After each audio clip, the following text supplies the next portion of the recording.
नगरपालिकेच्या हद्दीतील खर्डेकर चौकात असलेल्या जुन्या रेकॉर्ड ऑफिसच्या मोकळ्या जागेवर गेल्या 1 महिन्यापासून अनधिकृतपणे खोकी उभी करण्यात आली आहेत।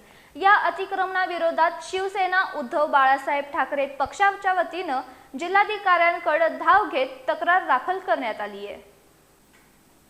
कागल नगरपालिकेच्या हद्दीतील खर्डेकर चौकात असलेल्या जुन्या रेकॉर्ड ऑफिसच्या मोकळ्या जागेवर गेल्या 1 महिन्यापासून अनधिकृतपणे खोकी उभी करण्यात आली आहेत।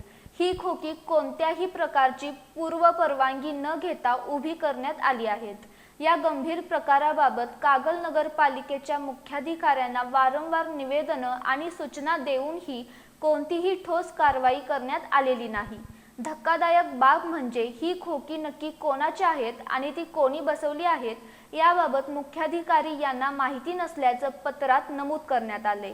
शिवसेनेचे कागल शहर प्रमुख अजित सदाशिव मोडेकर यांनी म्हटलं आहे की जिल्हाधिकारी कार्यालयानं 9 मार्च 2020 रोजीच या जागेवर अतिक्रमण न करण्याबाबत अटी आणि शर्तींसह आदेश दिले होते।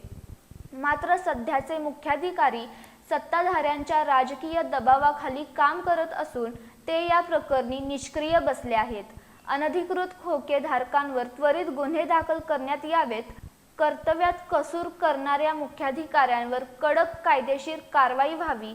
ही मोकळी जागा कागल नगरपालिकेच्या शाळेच्या क्रीडांगणासाठी उपलब्ध करून देण्यात यावी अशी मागणी निवेदनात केली आहे। या निवेदनावर शिवसेना उपजिल्हा प्रमुख संभाजी भोकरे, शहर प्रमुख अजित मोडेकर, युवा सेनेचे वैभव मोडेकर, मनसे शहर प्रमुख दीपक घाटगे यांच्यासह अनेक पदाधिकाऱ्यांच्या स्वाक्षऱ्या आहेत।